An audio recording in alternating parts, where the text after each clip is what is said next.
ایک سیاسی تقریر میں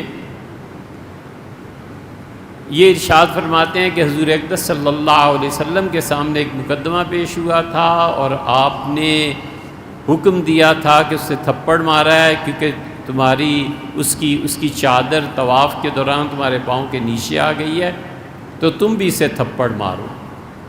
یہ ہے انصاف، اور کوئی انصاف سے بالا نہیں ہے، ہم سب انصاف کے تحت ہیں۔ ایک بڑا فیمس واقعہ، ایک شہزادہ طواف کر رہا تھا خانہ کعبہ کی، ایک غلام کا پیر آ گیا اس کے چوغے کے اوپر، اس نے اس کو مارا۔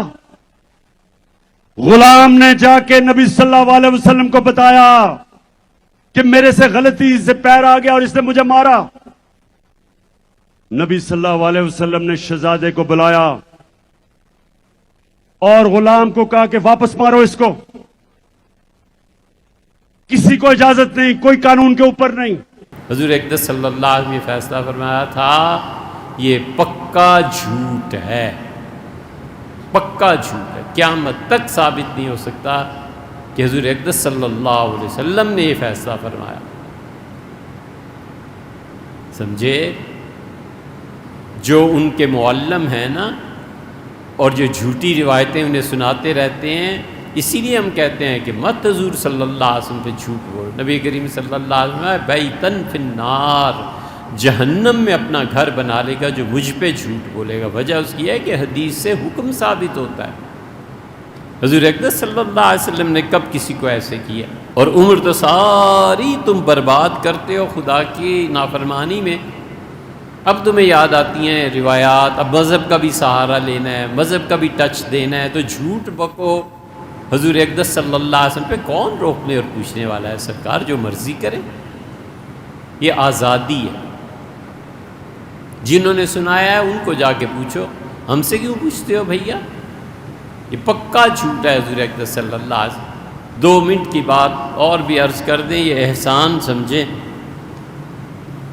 جبلہ ابن ایہم تھا، بنو غسان قبیلے کا سربراہ تھا۔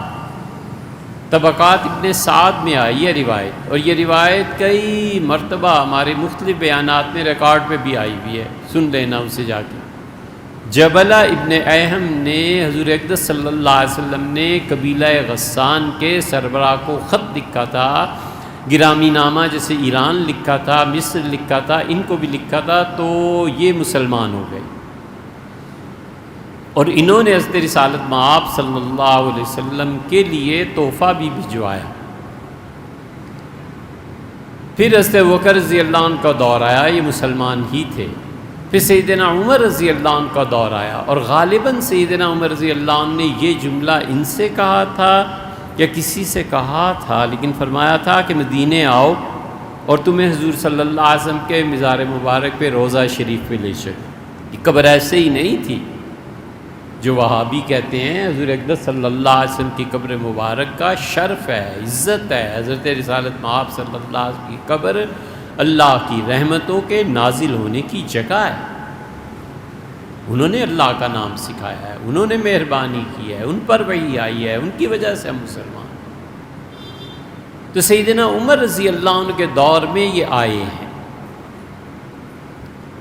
اور آئے ہیں وہ مدینہ منورہ میں ایسا دن تھا کہ اپنے قبیلے کو کوئی 150-200 آدمیوں کو ساتھ لے کر آئے، اور تاج پہنا ہوا تھا، اور تاج میں جڑے ہوئے تھے ہیرے اور جواہرات، اور کہاں کہاں اس کی لاٹ پڑ رہی تھی۔ اہل مدینہ حیران پریشان کہ یہ آدمی نے کیا پہن رکھا ہے۔ سیدنا عمر رضی اللہ عنہ خود استقبال کے لیے گئے، لائے، اپنے پاس بٹھایا، اور امیر المومنین رضی اللہ عنہ اپنے پاس قرب میں کسی کو جگہ دے دیں، یہ بڑے اعزاز کی بات۔ پھر ان سے باتیں ہوتی رہیں۔ پھر یہ گئے دمشق، اور جبلہ ابن ایہم جب دمشق کے بازار میں گھوم رہے تھے تو ایک دیہاتی کا پاؤں ان کی چادر پر پڑ گیا تھا۔ بعض لوگ کہتے ہیں کہ طواف میں یہ تھے، روایات ہیں تاریخ کی۔ تو جبلہ نے، بنو مزینہ قبیلے کا آدمی تھا، اس کا پاؤں پڑا تھا، تو اس مزنی کے چہرے پر تھپڑ رسید کیا، اور اتنی زور سے اسے مارا کہ اس کی آنکھ زخمی ہو گئی۔ وہ گیا تھا حضرت ابو عبیدہ بن جراح رضی اللہ عنہ کے پاس، اور ابو عبیدہ بن جراح رضی اللہ عنہ نے بلا لیا۔ اس نے کہا حضرت میرا پاؤں ان کی چادر پہ پڑ گیا اور یہ مجھے سزا ملی ہے۔ تو آپ نے فرمایا یہ کیا حرکت جبلہ کی ہے؟ اس نے کہا میں تو سوچ رہا تھا کہ اسے قتل کر دوں، یا پھر اس کے بندے آئے یعنی اس کے نمائندے آئے۔ ابو عبیدہ رضی اللہ عنہ نے کہا کیوں قتل کر دیں بھئی، چادر پہ پاؤں پڑا ہے، بس ٹھیک ہے وہ دیہاتی آدمی ہے، لیکن یہ تو نہیں ہو سکتا۔ اس کا ہاتھ کاٹ دیں، کہا یہ بھی نہیں ہو سکتا۔ انہوں نے کہا پھر تھپڑ پڑے گا، اس کا تھپڑ پڑے گا تو میں نکل جاؤں گا دین سے۔ حضرت ابو عبیدہ رضی اللہ عنہ نے یہ تھپڑ لگوایا، اور بعض روایات میں ہے کہ یہ مدینہ منورہ چلے گیا تھا، اور حضرت عمر رضی اللہ عنہ نے بلایا تھا۔ حضرت عمر رضی اللہ عنہ نے کہا تھا کہ تھپڑ مارو۔ دونوں کا انجام یہ نکلتا ہے کہ اسے کہا میں رات سوچوں گا، اور راتوں رات یہ چلا گیا عیسائیوں کے پاس، اور عیسائیوں کے ہاں جا کر یہ مرتد ہو گیا تھا۔ ابو عبیدہ رضی اللہ عنہ کے ہاں سے جب گیا ہے تو حضرت عمر رضی اللہ عنہ کے مدینہ منورہ لکھا کہ حضرت اس نے کہا تھا میں عیسائی ہو جاؤں گا، اور ہو گیا۔ سیدنا عمر رضی اللہ عنہ شدید پریشان ہوئے، شدید۔ اور حسان ابن ثابت رضی اللہ عنہ چونکہ جبلہ کے بہت قریب تھے تو انہیں بلایا اور کہا اور تمہارے دوست کو کیا ہو گیا ہے؟ ان کا حضرت کیا ہوا؟ انہوں نے فرمایا کہ یہ ہوا ہے، اور اس نے پھر ابو عبیدہ نے اسے تھپڑ کی سزا دی ہے۔ حسان ابن ثابت رضی اللہ عنہ کہہ بیٹھے کہ ٹھیک کیا۔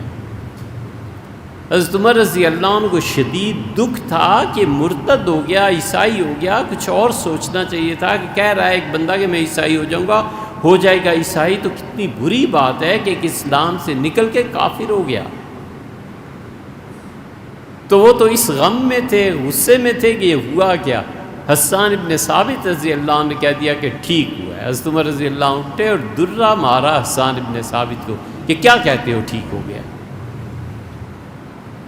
حسان چپ ہو گئے، اور یا پھر حضرت ابو عبیدہ رضی اللہ عنہ کے ہاں سے یہ بھاگا ہے اور جا کر عیسائی ہو گیا۔